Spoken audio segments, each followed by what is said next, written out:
إذا كل عالم يوم يبركعه لألوني يحزوون زمتا ولا كلهم نداقيم زمصوا عند لألوني بمقدس نزلوا ولا كلهم حزوا بقدستي نزلوا عند لألوني بمقدس نزل بقدستي نزلوا ولا كلهم بقنية بمحليات نزلوا عند لألوني بقنية بمحليات نزلوا ولا كلهم بزرياء نزلوا عند لألوني بوشتي نزلوا ولا كلهم بقدام نزلوا عند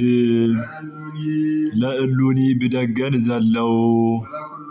ولا كلهم ببهنسا نزلوا عند لألوني اتعان زعرق اللوم مسوائتين نزتسوء اللوم ولا كلهم اتعان زعرق اللوم مسوائتين زي تسوء اللوم شاريتو رحرتي عمالادي تعدينا كاودخي كافتاوي ودخي لمنلنا يبال ناي باباسات نفسي صبوق عرفتي هو نخعرفهم كاب ودخي كافتاوي ودخي لمنلنا يبال ناي ليك انا باباسات نفسي ناي إبسكوبوسات نفسي صبوق ناي معرفي بوتا هيو نخعرفهم كاودخي فتاوي لمنلنا يبال عندن ناي صبوق عرفتي بوتا صبوق عرفتي ناي عرفتي بوتا نخهبهم لمنلنا يبال تدمو نهي من دوان كمزبل نهي من دوان كمزبل قساوست ودياقونات ناي قشاوشتي ناي دياقونات اللي أردتو فنوة قال زبأمان اللي أردتو قس ايو فنوة ونجيل قال جيتا عندم فنوة لهذا أبوه عنك زمن قل ولاديه كمزبل فنوة جيتا قال ونجيل أكالاوي قال قويتا سبك وينو زمهار ونجيل زمهر ناي نفس ناي نقستات نفس نقستات كبل ايو ناي نقستات نفسي نقستات زبلوم عيني بماي موق زقاطعو اجري بسليح نجر زقرصو ايوان مكواننت زبلوم راس بيتوددات ايوان مسافنت زلوم ቀኛዝማች ራስ ቢትወደዶች ናቸው መኳንንት ግራዝማች ቀኛዝማች እዩም ወእለ በስልጣናት ናይ ነገር ብነገር ሰልጠኑ ስልጣነ ነገር ናይ ወዝ ብነገር ተወራጅ ነገስታት አንድም ወመሳፍንተ ተወራጅ ነገስታት ወስልጣነ ነገር ብነገር ሰልጠኑ አብ ቤተ መንግስቲ አይቶም زقنع زطممه زقنع زقنع زطاممو كان بعال ጥቁር ከብቲያ كان بعال ቆብ አውድቅ ዘለው እዩም ወራዙተ ናይ ጎልማሳታት ወደናግለ ናይ ደናግል ናይ ቆንጆታት ወመነኮሳተ ናይ መነኮሳት በክልተ ያአቱ እዩም በድንግልና ዝምንኩስ አሎ ንብረት ቤት ሒዙ ዝምንኩስ መነኩሴውን አሎ ናይ ድኻን ናይ ሃፍታም عبية ونؤسا ناي نشتي ناي عبية ناي عدمي ناي معرق سلازلو بيرا وأقوال موتا ناي دخا بيت زسرح ومن زر حاصر زي بالله مسكين أبون عديون زماتو عندم جيورة ومسكينة يبل جيور حرشاو عن بتعبر علوز أحي واقع علوز تشجرة مسكين ناي علات مجبي ناي أصابعتي قلبت زي بلو عندم جيور كاب حاتيات كاب طاوت فليسو زمت مسكين كاب هافتي تشجرة نشتي ناي هافتي ناي تسجان جرز اللوا ወኩሎሙ ህዝበ ክርስቲያን ለአዕረፉ ማእበረ ቤተ ክርስቲያን መቅድመ አቀድምኪ አብዚአ ቤተ ክርስቲያን ዘዕረፉ ቤተ ክርስቲያን ወገን ዘዕረፉ ካብ ፈታዊ ወድኺ ለምንልና አቀድምኪ ኢሉ ብኸፊል ተናገርዎ ሰብ ከም መከር እዩ መከር ፍርቁ እንቲ ዝራእ ፍርቁ እንቲ ዕፀድ እዩ ሰብ ከዓ ፍርቁ ክመውት ፍርቁ ክውለድ ስለዝኾነ ወፈድካደ በእንተለሞሙ ውስተ ዛቲ መካን ብዝበለፀውን አዛ ብህንሳ እትበሃል ቦታ ዘዕረፈ ብዝበለፀ በለ ናይ ዕረፍቲ ቦታ ስለዝኾነ አጥቢቅካ ኮልስ ናብ ዓድኻ ተመለስ ከም ዝብሉ ናይ ዕረፍቱ ቦታ እያና ባሕታዊ ዘለዋ ሃገር ከይጸለዩ ንኻልእ ከይጽልዩ ንኻልእ ምጽላይ ስለዘይግባእ አንድም አስራቱ በኩራቱ ቀዳሚያቱ ዝቕበልሉ ቦታ ስለዝኾነ አንድም ናይ ባሕታዊ ዘለዋ ሃገር ከይጸለየ ንኻልእ ንኸይጽሊ ወፈድፋደሰ ተሳሃል ላኢለ አርማንያ ከም ዝብል አንቲ ዘበእንቲአሆሙ አስተብቁኢ ጽፉቀ ንስኺ ካባኦም ቀጽልኪ ጽፉቀ እንተይሉ ቀጽልኪ ጽሁቀ እንተይሉ ተጊህኺ ብትግሃት ብንቕሓት ለምኒ ይበል ከመ ያዕርፍ ነፍሶሙ ንሁየ ጽቡቕ ዕረፍቲ ሂቡ ነፍሶም ንኸዕርፎም አንድም ናይ ዕረፍቲ ቦታ ሂቡ ከዕርፎም ተደሞ ናህየ ምንዱባን ከም ዝብል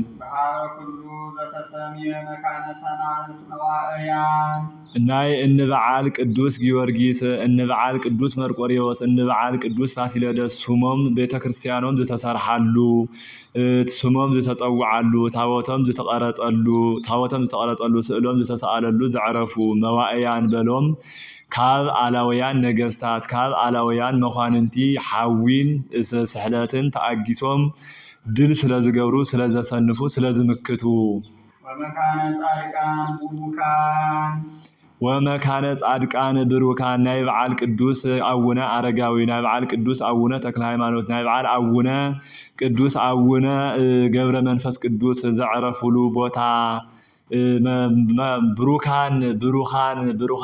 ብሩካን በልዎም መካነ ብሩካን በልዎም ንኡ ሃብየ ብሩካኑ ለአቡየ ስለዝብሎም ወመካነ መላእክት ትጓሃን እን ቅዱስ ናይ በዓል ቅዱስ ገብርኤል ናይ በዓል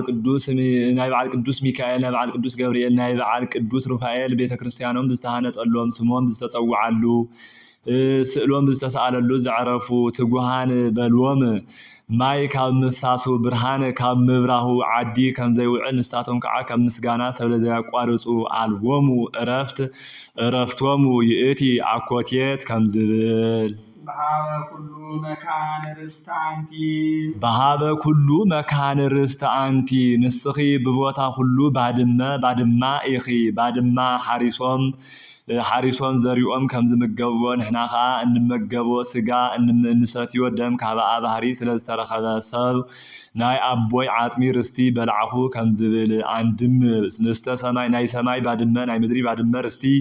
ጉልቲ ዝተረኸበ ጌታ ካብ እመቤታችን ምስተወለደ እዩ እዚ ርስቲ ሲሶን አንጋሲ ሲሶን ነጋሲ ሲሶን ወዳሲ እዩ እመቤታችን ከዓ ብጽሕፈት ብምቕራጽ ብምስጋና ሲሶ ኣለዋ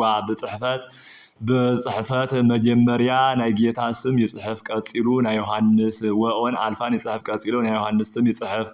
ሳልሳይ ምስለ ፍቁር ወልዳ ይጽሕፍ እዚ ናይ ጌታ ናይ እመቤታችን ናይ ዮሐንስ ታቦት እንተኾይኑ እዩ ታቦቱ ካብ ጻድቃ ካብ መላእክቲ ካብ ጻድቃን ካብ ሰማዕታት እንተኾይኑ መጀመሪያ ናይ ጌታ ወኦን አልፋን ይጽሕፍ ብጎኑ አጸጊዑ ናይ ዮሐንስ ይጽሕፍ ዘረፈቀ ውስተ ህጽኑ ስለዝብሎ ቀጺሉ ናይ እመቤታችን ጌታና እመቤታችን ዘይውሉ ታቦትስ ጽላትስ ጣዖት እምበር ጽላት አይባሃልን ኢሉ ብምቕራጽ መጀመሪያ ኣብ ላዕሊ ልዕል ኢሉ ናይ ጌታ ስም ይቐርጽ ትሕት ኢሉ ከዓ ናይ ስላሴ ስም ይቐርጽ ትሕት ኢሉ ከዓ ናይ እመቤታችን ካብኡ ትሕት ኢሉ በዓል ቤቱ አዕጢቁ ንላዕሊ ቅንዕ ገይሩ ይስእሎ ንሱ ካብ እመቤታችን ይልምነልና የማልደና እመቤታችን ከዓ ካብ ስላሴ ትልምነልና ተማልደና ብምስጋና መጀመርያ ናይ እመቤታችን ተአምራት ይንበብ ቀጽሉ ናይቲ በዓል ቤተክርስቲያን ሳልሳይ ናይ ጌታ ተአምር ኢየሱስ ይንበብ ናቶም ሓደ ጊዜ ክንበብ ናታ 3 ጊዜ ደጋጊሙ ይንበብ እዚውን ክፍለጥ አንድም በሃበ ኩሉ መካን ርእስተ አንቲ ንስኺ በኩሉ ቦታ ንግስቲ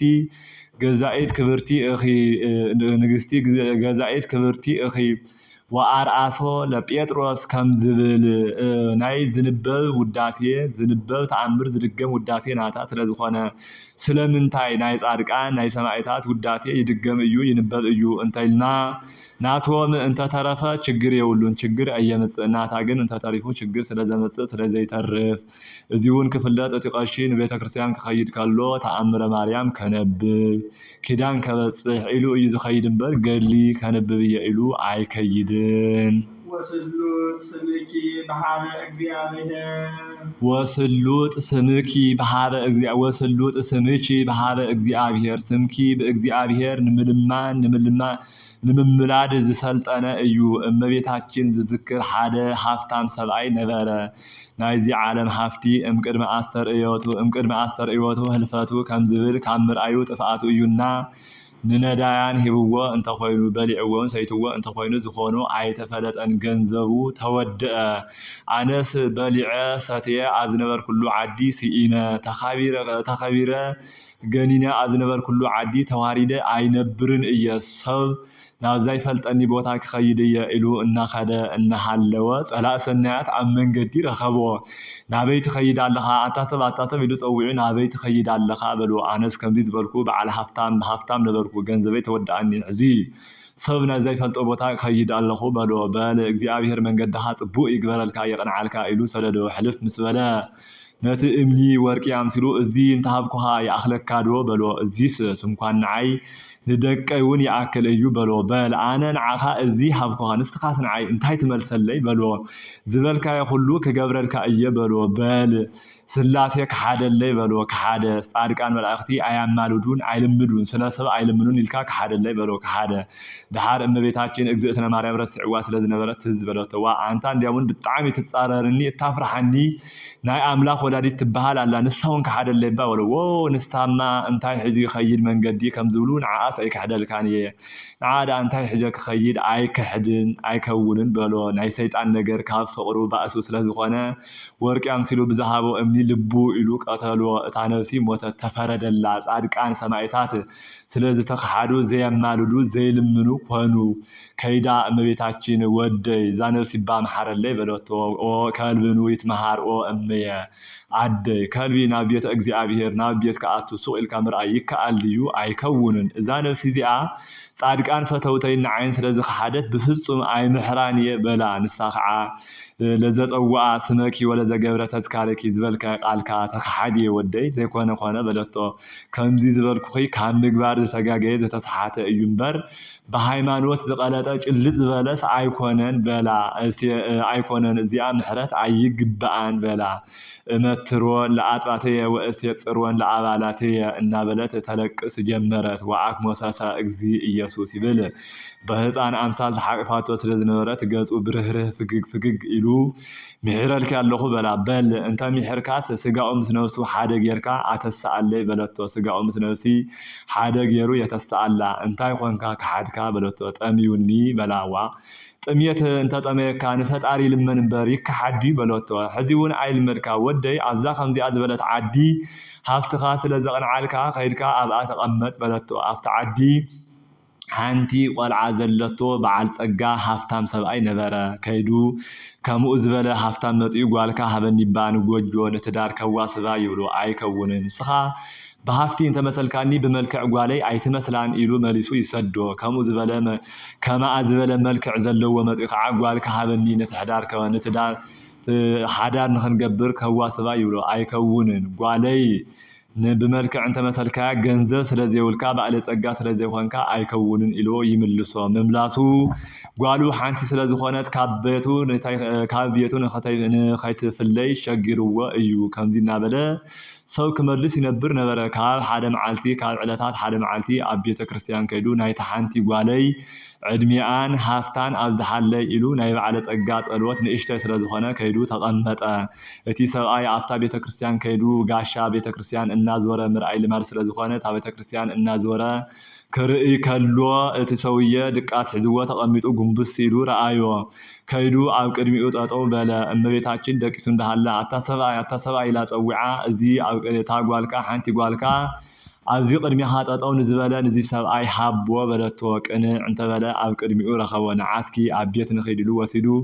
ጓሉ ኣተኣቲው ንገንዘቡ ኣውሪሱ በዚ ኸደ ኣይተባሃለን ብለይቲ ወፂኡ ጠፍአ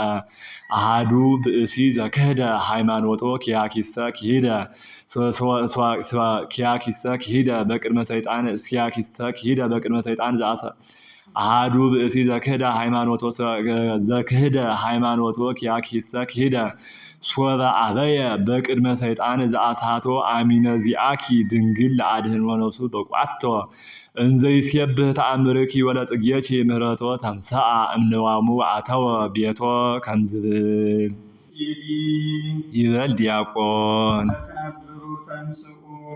በቅዳሴ ጊዜ ዝተቀመጥኩም ተስኡ ጠጠው በሉ ይበል። በቅዳሴ ጊዜስ ካብ ህፃን ካብ ዝሓመመ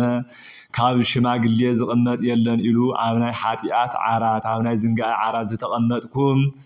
ብንቅሓተ ህሊናኹም ንቁሕ ጌርኩም ተስኡ ይበል ካህን። ንትነሳእ በፍርሃተ እግዚአብሔር ዲያቆኑ እንተአዘዘ ስለ ዘይሰምዕዎ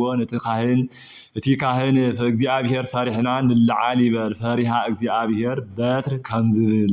ፈሪሃ እግዚአብሔር በትር መንፈሳዊት ከምዝብል ብበትሪ ካብ እንስሳት ካብ አራዊት ይሕልውላ ብናይ እግዚአብሔር ብፈሪሃ እግዚአብሔር ከዓ ካብ መናፍቃን ካብ አጋንንቲ ስለንሕለወላ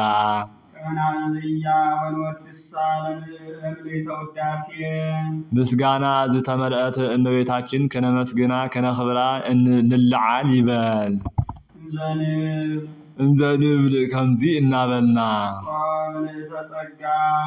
እንዘንብል ኦ ምልእተ ጸጋ ጸጋ ናይ ሰማይ ጸጋ ናይ ምድሪ ጸጋ ዝተመልአኺ እናበልና ኦ ሙሃዘ ፍስሓ ናይ ደስታ ናይ ተሓጓስ መፍለቂት መብሰስቲ ናይ ደስታ ናይ ተሓጓስ መፍለቂ ንግዚኡ ተፈሲ ፍስሕት ዝበላ ንዓዓት ደስ ዝበላ ፍጻሚኡ ግን ንኩልና ደስ ስለ ዝበለና ቅዱስ ገብርኤል ተፈሲሒ ዝበላ ኩሉ ግዜ ከም ምንጪ ክነቅዕ ይነብር።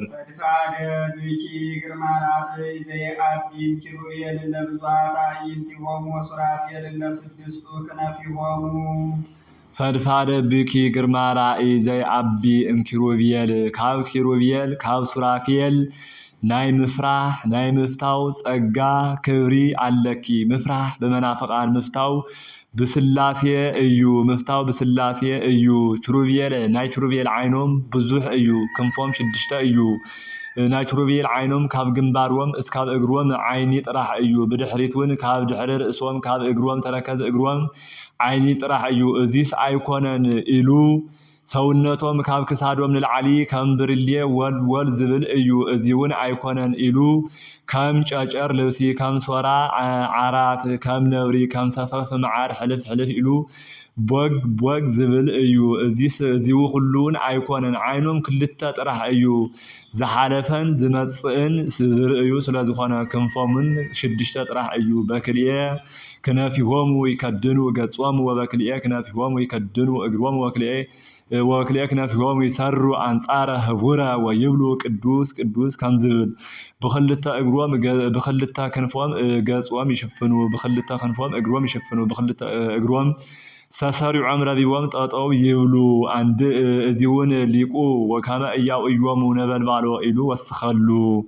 ሕዚ ክንፎም ዘድሕኖም ኮይኑ ኣይኮነን ክንፎም ዘድሕኖም ኮይኑ ኣይኮነን ትእምርተ ፍርሃት ክብል ናይ ፍርሃት